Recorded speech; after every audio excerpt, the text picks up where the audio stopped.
Cordial saludo. En el día de hoy mi grupo y yo hablaremos entonces de la insuficiencia y falla cardíaca. El grupo está conformado por las personas allí mencionadas. Bueno, introducción. Si bien lo primero que hay que decir es que las enfermedades cardiovasculares son la primera causa de muerte aquí en Colombia. En la actualidad, y según los datos del Ministerio de Salud y Protección Social, nos dice que esa prevalencia dentro de toda esa población colombiana corresponde al 2,3%, es decir, casi 1.100.000 habitantes colombianos padecen entonces la enfermedad. Pero que dentro de esa incidencia, cada 1.000 habitantes, dentro de las edades de 35 a 64 años, 2 personas padecen la enfermedad, y que de cada 1.000 habitantes, dentro de esas edades, 65 a 94 años, 12 personas entonces padecen la enfermedad. Y esto nos dice entonces que la insuficiencia cardíaca es una de las principales causas de morbilidad, pero también de mortalidad en esas personas adultas, es decir, que son mucho más propensas. Y que esto también es un dato pues antiguo, viejito, pero que es importante. Y nos dice entonces que para el periodo entre ese año 2000-2010, es decir, esa década, la Asociación de Cardiología y Cirugía Cardiovascular nos dice que esa incidencia de mortalidad ocasionada por una enfermedad cardiovascular aumentó. ¿Aumentó para quién? Para la población masculina, porque se hizo un estudio que por cada 100 personas, 136 hombres entonces presentaban alguna enfermedad de origen cardiovascular, y que por cada 100 personas, en este caso para el género femenino, 124 mujeres presentaban entonces algún tipo de enfermedad cardiovascular, y que la causa principal o el contribuyente era la insuficiencia cardíaca. Listo, entonces la definición de insuficiencia cardíaca es que es una afección en la cual el corazón ya no puede bombear sangre rica en oxígeno al resto del cuerpo de una forma eficiente. Y esto provoca que se presenten síntomas en todo el cuerpo, los más comunes siendo tos, disnea, inflamación de tobillos, estertores pulmonares, taquipnea y taquicardia, y entre otros. La insuficiencia casi siempre es una afectación crónica, o sea, prolongada, pero también se puede presentar repentinamente y puede ser causada por muchos problemas diferentes del corazón. Los síntomas de la insuficiencia también dependen del lado del corazón afectado, pero la mayoría de los síntomas que se presentan se debe a la reducción del flujo sanguíneo en los órganos y la acumulación de líquido en el cuerpo, que se puede acumular en pulmones, en el hígado, en el tracto gastrointestinal, como en los brazos y en las piernas. Y esto se le denomina insuficiencia cardíaca y congestiva, perdón. Ya falla cardíaca se le considera como la etapa más grave de la insuficiencia cardíaca, que ya este tiene un mayor riesgo de mortalidad y unos síntomas más graves, como por ejemplo problemas respiratorios por el líquido que se puede acumular dentro y alrededor de los pulmones, daño renal o hepático, desnutrición, en caso de que la acumulación hace que sea comer sea incómodo o difícil, entonces no deja que digiramos bien los alimentos. Otras afecciones cardíacas como latidos cardíacos irregulares o paros cardíacos e hipertensión pulmonar. Bueno, en la etiología, estos trastornos a continuación pueden desencadenar o pueden ser un factor de riesgo para la insuficiencia cardíaca. También cabe aclarar que basta con solamente tener uno para desarrollar una insuficiencia. Ya si se tienen más, pues tendrá más probabilidades de que esta se desarrolle. Empezamos con la enfermedad de las arterias coronarias. Esta se debe a que el estrechamiento de este hace que el corazón no le llegue como el oxígeno es necesario y se haga un daño en el músculo cardíaco, lo que hace que para pues, posterior la bomba no funciona igual y se produzca la insuficiencia. Después, el ataque cardíaco, que es como muy similar a la enfermedad de las arterias coronarias, ya que está súbita y a la misma vez pues da el, un daño al músculo cardíaco. Después, una presión alta. Una presión alta es muy peligrosa debido a que el corazón se va volviendo rígido y no está trabajando de la misma manera, por lo que le hace mucho más difícil el llevar la sangre a todo el cuerpo. La enfermedad de las válvulas cardíacas también es súper importante debido a que el corazón se tiene que esforzar aún más para llevar la sangre, debido a que en esta enfermedad de las válvulas la sangre fluye adentro del corazón de una manera desordenada. Entonces puede hacer la insuficiencia. Los problemas cardíacos de nacimiento también, debido a que si poseemos válvulas malas, ventrículos malos o aurículas malas, estas partes que están bien en el corazón van a ser muchísimo más difícil, pues van a tener que trabajar más.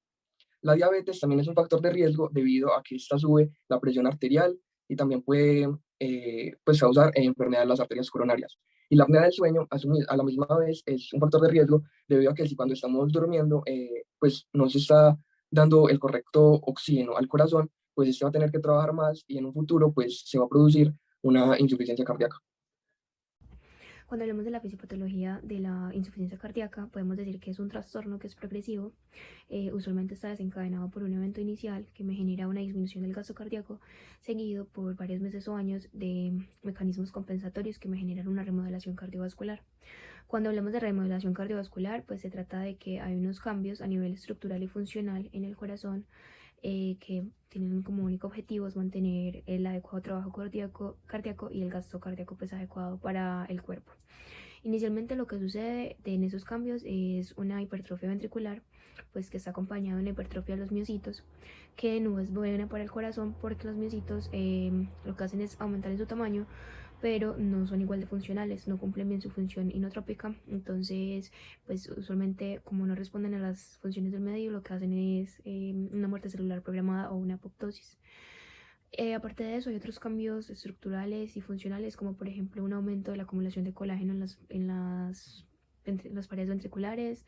También hay un aumento de la fibrosis intersticial, cambios a nivel citoesquelético, y todo esto me va generando diferentes respuestas neurohormonales y diferentes mecanismos compensatorios debido pues al exceso de trabajo que tiene el corazón y al desajuste que tiene la poscarga. Se dice que es un evento cíclico porque cada mecanismo que sucede pues tiene como otro mecanismo compensatorio regulador, y es de manera cíclica lo que va afectando es más daño a nivel del corazón.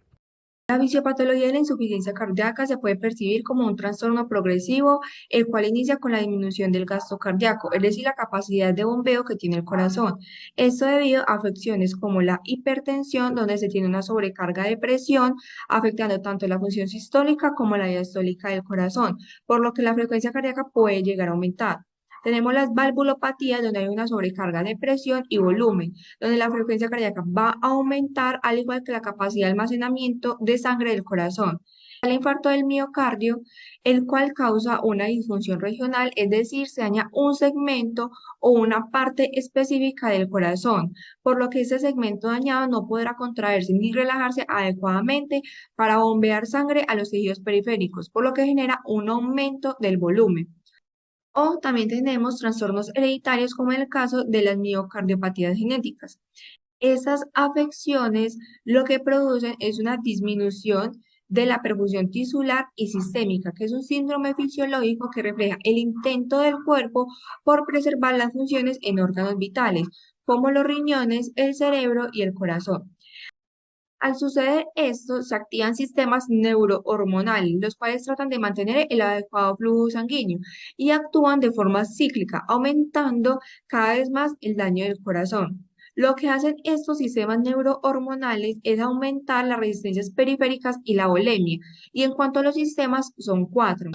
Cuando hablemos como tal del sistema nervioso simpático como un mecanismo regulador, pues lo que va a pasar es que hay una disminución del gasto cardíaco, eso me va a disminuir la presión arterial, y los vasoreceptores del sistema nervioso simpático que están ubicados en el callado aórtico, en el seno carotídeo y entre otras partes, me van a dar como tal una respuesta para aumentar esa presión.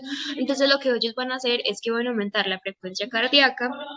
Aparte de eso, van a hacer que haya una vasoconstricción de los vasos, una vasoconstricción periférica, que haya un aumento de la presión arterial y que también a nivel del riñón aumente la reabsorción de agua y sodio. Este es un mecanismo que me va a aumentar la presión arterial a corto plazo, ¿sí? Porque hay una disminución del gasto cardíaco y pues se trata de compensarlo con ese mecanismo. Pero ¿qué pasa? Que a largo plazo pues no es útil porque va a generar también daños. Daños como por ejemplo el aumentar la frecuencia cardíaca pues va a ser el principal responsable de la hipertrofia ventricular. Y además en el riñón el generar tanta reabsorción constante de agua y sodio va a generar un daño como tal en su función de filtración. Tenemos la disminución de la sangre al riñón y por tanto al glomérulo renal, produciendo la activación del sistema renina-angiotensina-aldosterona. Esto lo que hace es que haya una estimulación simpática en el riñón, conduciendo la liberación de renina con un aumento que resulta en las concentraciones de angiotensina 2 y aldosterona. Este sistema compensatorio actúa mediante varios mecanismos. Uno es la vasodilatación de la arteriola aferente y vasoconstricción de la arteriola eferente, con el fin de que, aunque la presión sea baja en el riñón, éste pueda seguir filtrando. Dos es la reabsorción de agua y sodio mediado por la vasoconstricción de la arteriola eferente, dándose por vía aldosterona y aumentando la volemia. Y tres es el aumento de las resistencias periféricas vía angiotensina. Otro de los mecanismos compensatorios son las citocinas proinflamatorias como el factor de necrosis tumoral alfa, que son secretadas por células del sistema inmunitario, pero también a través del miocito que se encuentra enfermo, que tiene como resultado una disminución del inotropismo, es decir, la contractilidad muscular, específicamente la cardíaca. Esto por medio de la hipertrofia de los miocitos y posteriormente la apoptosis. Bueno, hablando específicamente del péptido natriurético auricular, las endotelinas y el factor relajante, pues específicamente el péptido es liberado y sintetizado en los atrios del corazón. Este se expresa en respuesta a un aumento en la tensión de la pared. Entonces, usualmente cuando el sistema simpático empieza a actuar, que hay un aumento como tal del gasto cardíaco, un aumento de la volemia, pues que de la cantidad de volumen que sensa el corazón, hay un aumento en la tensión, pues este lo que va a hacer es liberarse, con la finalidad de generar una vasodilatación a nivel periférico y pues causar una disminución de la resistencia vascular periférica que estaba generando el sistema simpático. Por eso se dice que son unos cambios que suceden cíclicos, que como tal son mecanismos que responden a otros y el otro responde a otro, y pues esto de manera cíclica va generando mucho más daño vascular. Estos mecanismos compensatorios tratan de aumentar la volemia y la perfusión tisular. Y estos mecanismos lo que hacen es llevarme a una reabsorción del sodio y el agua, aumentando las resistencias periféricas y llevándonos a una sobrecarga. La clasificación de la insuficiencia cardíaca, hay varias clasificaciones, pero vamos a iniciar pues con el segundo tiempo de evolución. Esta se divide asimismo en crónica y aguda. Vamos a iniciar con la crónica.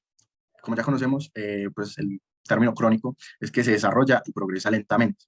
Y hay que mencionar que mayormente sean los pacientes que anteriormente ya han tenido insuficiencia cardíaca, pues durante un tiempo, ya sea por el deterioro progresivo de las válvulas o por miocardiopatías. Esta a su vez se divide en estable y descompensada. Por parte de la estable tenemos que el paciente pues, presenta signos y síntomas durante el tratamiento o en el tratamiento, pero que no va a presentar cambios relevantes por lo menos durante un mes completo. Y en el caso de la descompensada tenemos que esta pues empeora de la insuficiencia crónica estable, o sea, es como que la de estable pasamos a descompensada, si es inestable va a ser descompensada. Y esta es una de las formas pues más frecuentes y el 80% pues de los pacientes que presentan esta forma descompensada pues requiere una hospitalización. Como síntomas tenemos falla cardíaca, signo de retención de líquidos y bajo gasto cardíaco. Por otra parte tenemos la insuficiencia cardíaca aguda, que esta es de rápido inicio y la aparición pues es aguda de sus signos y síntomas, pues como rápida, como precoz. Esta pues la mayoría de sus episodios resultan de la insuficiencia cardíaca crónica, pues del deterioro, y pues cabe mencionar que esta es la afectación brusca de los signos de bajo gasto cardíaco, como lo son la disfunción ventricular, los cuales pues pueden llegar a producir una hipertensión pulmonar severa, porque se va a elevar la presión del llenado del ventrículo izquierdo. También es importante decir que el 20% de los casos son ocasionados por una insuficiencia cardíaca, pues de nueva aparición, que es como que vuelve a aparecer, sí, que es recurrente. Por otra parte, tenemos la clasificación de la insuficiencia cardíaca según el gasto cardíaco. Esta pues se puede dividir todavía en dos partes, que es la insuficiencia cardíaca con fracción de expulsión o eyección reducida, o la podemos encontrar conservada. Esto es importante pues, reconocer cuál es cuál, ya que van a haber ciertas diferencias que van a determinar las comorbilidades y la respuesta a los tratamientos. Puede ser que para una sea mejor un tratamiento que para la otra. Bueno, vamos a iniciar con la insuficiencia cardíaca con la fracción de eyección disminuida. También se puede asociar como con un problema de bombeo. Bueno, la fracción de eyección, como ya sabíamos antes, es el porcentaje de sangre que es capaz de expulsar el ventrículo izquierdo en cada sístole. Pero en este caso, el ventrículo no se va a contraer de una forma adecuada, lo que va pues, a corresponder a una insuficiencia cardíaca de bajo gasto. Las manifestaciones van a ser por fatiga, por intolerancia a la actividad o por debilidad. Pues esta también tiene como su clasificación en la que vamos a decir que es leve, moderada y severa, la disfunción sistólica, en la cual la ligera va a ser una fracción de eyección menor a 0,55, la moderada menor a 0,45 y la grave menor a 0,35. Esta pues puede cursar con hipertensión, miocardiopatía con los síntomas de las insuficiencias cardíacas históricas. Insuficiencia cardíaca con fracción de eyección conservada, podemos decir que este es un problema de llenado, en comparación con el otro que era un problema de bombeo. En esta, el corazón se puede contraer bien durante la sístole, pero este va a ser incapaz pues de relajarse durante la diástole, por lo cual va a haber una disminución en la distensibilidad Y sus manifestaciones son un aumento de la presión y congestión del ventrículo con disnea y taquipnea. Esto es producido por estados de hipertiroidismo, anemia o embarazo, porque estas pues, son situaciones que la persona necesita como mayor aporte de oxígeno, pero pese a estar aumentado el gasto, este no llega pues, a cumplir con sus demandas. Bueno, continuando con la clasificación, podemos dividirla en dos. Insuficiencia cardíaca del lado derecho o del lado izquierdo, dependiendo del ventrículo que se vea afectado. Entonces, la insuficiencia cardíaca del lado derecho se le atribuye a un retroceso de la sangre que llega al ventrículo derecho y a la aurícula derecha a través de la vena cava. Esto afecta la circulación portal y sistémica, produciendo un aumento de la presión del ventrículo y aurícula derecha correspondientemente. Esto va a hacer que el paciente presente debilidad, anorexia, que va a tener problemas alimenticios, va a aumentar el peso, va a tener síntomas gastrointestinales como lo pueden ser la diarrea, el vómito, todo esto que va a conllevar a ciertos niveles de deshidratación, por ejemplo. Va a tener nicturia, que va a hacer que va a tener presencia de la orina en la noche y va a tener ictericia por la hepatomegalia. Es decir, la hepatomegalia es un aumento anormal del tamaño del hígado, lo que va a hacer que haya mal control de la bilirrubina, que lo que va a presentar es esta ictericia, que es el coloramiento de la piel, pues se trastorna de color amarillo. Bueno, hablando del lado izquierdo, se va a producir un retroceso de sangre a través de las venas pulmonares hacia la circulación pulmonar, por lo que esto va a generar un edema pulmonar por todo este acúmulo de líquidos y de circulación que se está devolviendo y va a generar claramente síntomas pulmonares. Entonces, ¿el paciente con qué va a cursar? Va a cursar con disnea progresiva, ortopnea, que va a hacer que cuando el paciente está de pie o en una posición de estar erguido va a presentar dificultad al respirar, va a tener disnea paroxística nocturna, o sea, va a tener dificultad principalmente en las horas de la noche. Y todos estos pacientes, por la presencia de dificultad respiratoria, van a tener síntomas de congestión pulmonar, van a tener crépitos, van a tener taquipnea, que es aumento de la frecuencia respiratoria, tos, diaforesis, cianosis, que es la coloración de ciertas partes del cuerpo por hipoxia. Por ejemplo, van a tener los labios de color morado, principalmente. La hipertensión pulmonar, por toda esta regresión de líquidos que hay a través de la circulación pulmonar y vasos sanguíneos pulmonares, este va a generar una hipertensión, edema, como ya se había mencionado, edema agudo del pulmón, va a tener confusión, un pulso alternante y poco simétrico y una respiración de tipo Cheyne-Stokes, que esta se caracteriza de tener una respiración, como se dice, en diamante, es decir, va a ir aumentando la profundidad y la intensidad de la respiración y después la va a disminuir para terminar en un patrón de apnea. Entonces el paciente va a ir respirando lentamente, después va a aumentar el ritmo y la profundidad y después a su vez la va a ir disminuyendo hasta que termine en una apnea. Y esto se va a ver varias veces, esto se va a denominar, pues estos van a ser los ciclos respiratorios que va a hacer el paciente en este tipo de respiración patológica. Y también puede padecer o aparecer un derrame pleural. Según el estadio evolutivo, entonces en el estadio A tenemos alto riesgo de insuficiencia cardíaca, pero sin enfermedad estructural ni síntomas. Entonces acá podemos tener una persona que tenga la presión arterial alta, que tenga una enfermedad de las arterias coronarias, que sufra de diabetes, que tenga antecedentes de consumo excesivo de alcohol o drogas, o una persona con antecedentes familiares o miocardiopatía. En el estadio B tenemos una enfermedad cardíaca estructural, pero sin signos ni síntomas de insuficiencia cardíaca. Entonces la persona tiene cambios estructurales, ya sea en el ventrículo izquierdo, tiene una enfermedad, por ejemplo, de las válvulas, o ha tenido algún ataque. Y el estadio C, tenemos enfermedad cardíaca estructural con síntomas. Entonces la persona tiene falta de aliento, fatiga, disnea, que son causadas por la enfermedad cardíaca estructural. O la persona tiene síntomas de estar recibiendo tratamiento para pues, los síntomas anteriores de insuficiencia cardíaca. En el estadio B tenemos una insuficiencia cardíaca refractaria, que la persona suele estar hospitalizada o la persona está hospitalizada en casa recibiendo una asistencia intravenosa continua para aliviar los síntomas de la insuficiencia. También puede estar recibiendo apoyo de un dispositivo de asistencia mecánica cardiocirculatoria o la persona se encuentra en un estado de cuidados paliativos ya al final de la vida para el manejo de la insuficiencia. El tratamiento se hace de forma multidisciplinar y el objetivo principal de este es aumentar la supervivencia, aliviar los síntomas y los signos, mejorar la calidad de vida, aumentar la capacidad funcional y reducir los ingresos hospitalarios. Del tratamiento se encargan los cardiólogos, los internistas, los enfermeros y los fisioterapeutas. El tratamiento abarca tanto la prevención como el uso de dispositivos y en algunos casos más graves, las cirugías para la corrección de las valvulopatías o trasplantes cardíacos. En las medidas no farmacológicas se incluye la educación del paciente y del entorno familiar, fomentando así también el ejercicio físico aeróbico regular. Para comenzar, la educación del paciente y del entorno familiar se tiene como objetivo en este es que conozcan la enfermedad y su pronóstico, haciendo énfasis en lo que es el cumplimiento terapéutico, es decir, tomar los fármacos debidos sin importar si se encuentra estable o con pocos síntomas en el momento. Estos no se deben suspender o rebajar el tratamiento. Identificación de síntomas y signos de alarma de descompensación. Es decir, deben conocer la patología para estar atentos a los síntomas y signos, como la ganancia rápida de peso, la aparición de edemas ligeros en las extremidades, la tos persistente que puede anunciar una próxima descompensación. En el control de la automedicación diurética, la insuficiencia cardíaca es de los pocos procesos en los que se aconseja la automedicación. Y si el paciente reconoce los síntomas de alarma, debe aumentar la dosis de diuréticos. Este es un medicamento que promueve la absorción de sodio y la eliminación de los líquidos hasta la revisión médica que se debe solicitar.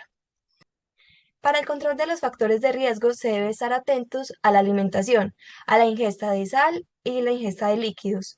Se debe fomentar el ejercicio físico aeróbico regular, ya que su práctica mejora los síntomas.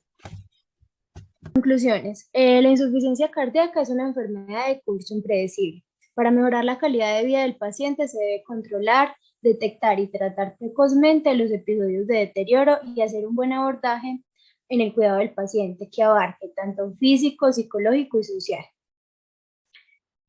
Otra de las conclusiones fue que la insuficiencia cardíaca crónica es una enfermedad frecuente, debilitante de alto costo, que repercute en el ambiente familiar y sanitario. Esta llega a representar el 10% de los ingresos hospitalarios. Bueno, la siguiente conclusión es que la insuficiencia cardíaca es una afectación que puede darse por muchos problemas estructurales del corazón, entre ellos la circulación, la deficiencia en la funcionalidad de las válvulas, los ritmos cardíacos anormales y problemas en el nacimiento y respiraciones anormales durante el descanso. La última conclusión es que la insuficiencia cardíaca tiene dos maneras de manifestarse que se clasifican en insuficiencia cardíaca crónica, que es la enfermedad cuando se va manifestando gradualmente, pero los síntomas se intensifican con el paso del tiempo y esa es la más frecuente. Y la insuficiencia cardíaca aguda, que son los síntomas que aparecen de forma repentina y son graves desde el principio. Con un tratamiento adecuado, los pacientes pueden mejorar rápidamente.